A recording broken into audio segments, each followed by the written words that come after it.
Hi hello नमस्कार सर्वांना. श्री स्वामी समर्थ. वर्षा lifestyle या चॅनलमध्ये तुम्हा सर्वांचे खूप खूप स्वागत. आज आपण मस्त असा मुळ्याचा पराठा रेसिपी पाहणार आहोत. तर हा पराठा टिफिनसाठी मुलांना देऊ शकता. तर खूप छान असा मस्त होतो आणि टेस्टीही लागतो. तर हे पहा, तुमचे मुलं जर मुळ्याची भाजी खात नसतील तर हा पराठा तुम्ही नक्की करून द्या. तर रेसिपीला सुरुवात करूया. इथे पहा, मी इथं मुळे स्वच्छ धुवून घेतलेले आहेत. इथं 6 ते 7 छोटे छोटे मुळे घेतलेले आहेत मी. तर ते स्वच्छ धुवून इथं पहा, बारीक खिसणीने आपल्याला हा मुळा खिसून घ्यायचा आहे. तर बारीक खिसणीनेच मुळे आपले छान असे खिसून घ्यायचे आहेत. तर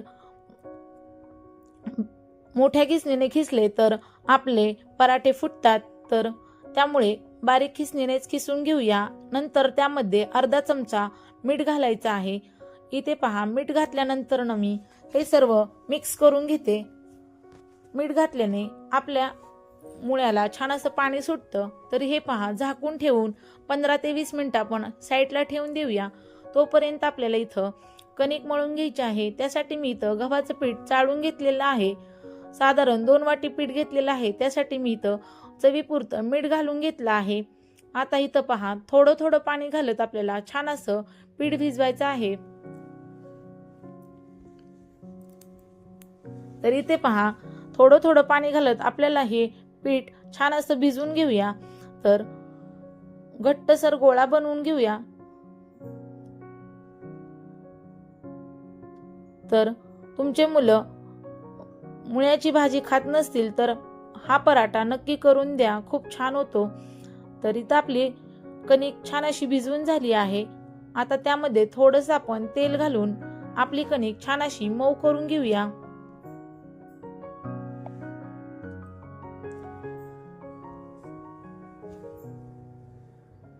हे पहा, आपली कणिक छान अशी मऊ झालेली आहे.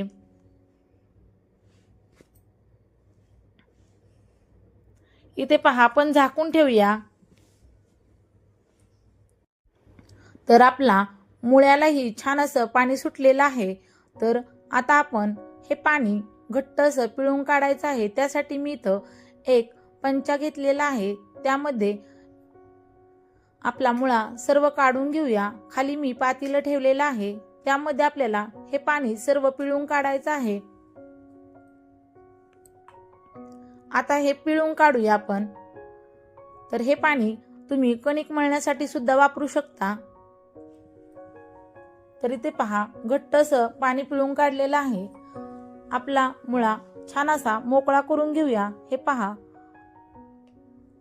आता आपण यामध्ये मसाले घालून घ्यायचे आहेत.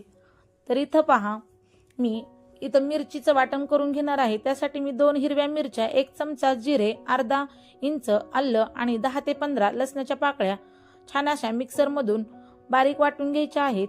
तर इथे पहा, आपलं वाटण वाटून घेतलं आहे मी. इथं आपण हे वाटण या मुळ्यामध्ये घालून घेऊया. इथं भरपूर अशी कोथिंबीर घालायची आहे. त्याने आपली पराठा खूप छान दिसतो आणि टेस्टीही लागतो. इथं 2 चमचे मी तीळ घातलेले आहेत. अर्धा चमचा धना पावडर घातलेली आहे.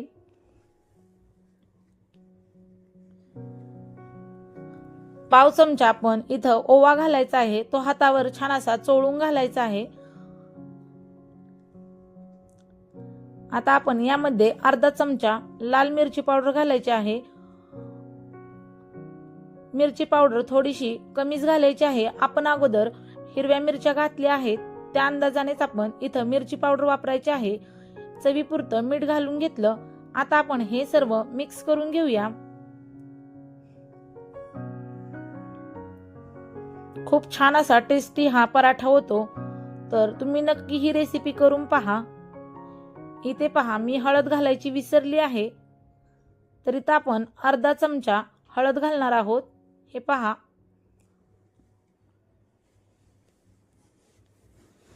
तर आपली हळदही छान अशी मिक्स करून घेतली आहे. आपलं मिश्रण तयार झालेलं आहे. आता आपण गॅसवरती तवा तापत ठेवलेला आहे.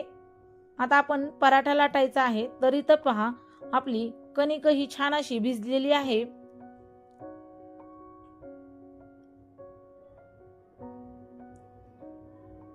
त्यातील एक छोटासा गोळा घेऊन आता आपण हातावरती त्या कणकेची छान अशी वाटी करून घ्यायची आहे हातानेच.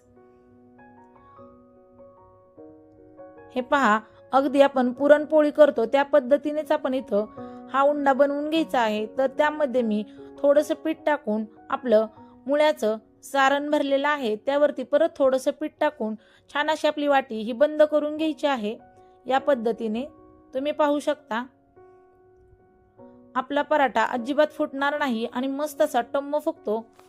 तर ही पराठा रेसिपी तुम्ही नक्की करून पहा.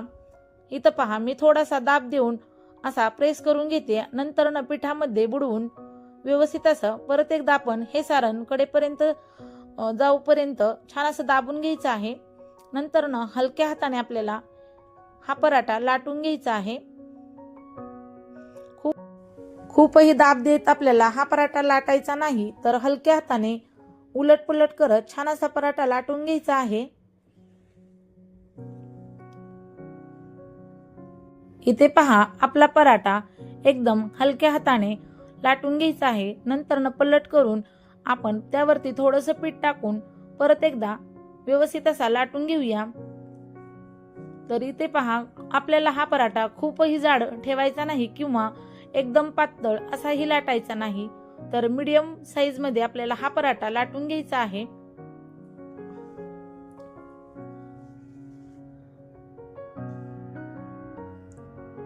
तर दुसरीकडे मी तवा तापत ठेवलेला आहेच.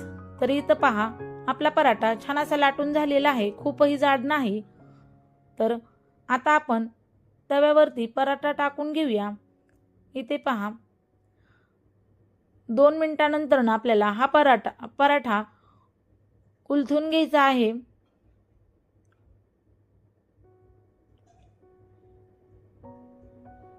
मोठ्या गॅसवरती आपल्याला हा पराठा छान असा मस्त खरपूस रंगावर भाजून घ्यायचा आहे. तर इथे पहा, आपला गॅस मोठा आहे, तर आपला पराठा खूप छान असा फुललेला आहे, फुगलेला आहे. तर आता आपण त्याला तेल किंवा तूप लावू शकता. तर इथं मी तेल लावून घेतलेलं आहे. या पद्धतीनेच मी बाकीचेही पराठे करून घेणार आहे. तर तुम्हाला हा पराठा रेसिपी आवडली असेल तर माझ्या चॅनलला अजून सबस्क्राईब केलं नसेल तर नक्की सबस्क्राईब करा. आणि हा व्हिडिओ जर तुम्हाला आवडला असेल तर एक लाईक करायला अजिबात विसरू नका. तर इथे पहा, आपला मस्त असा खरपूस रंगावर पराठा भाजून झालेला आहे. याच पद्धतीने मी बाकीचेही पराठे करून घेणार आहे. तर असंच भेटूया पुन्हा नवीन रेसिपीमध्ये. तोपर्यंत सर्वांना बाय बाय, धन्यवाद. श्री स्वामी समर्थ.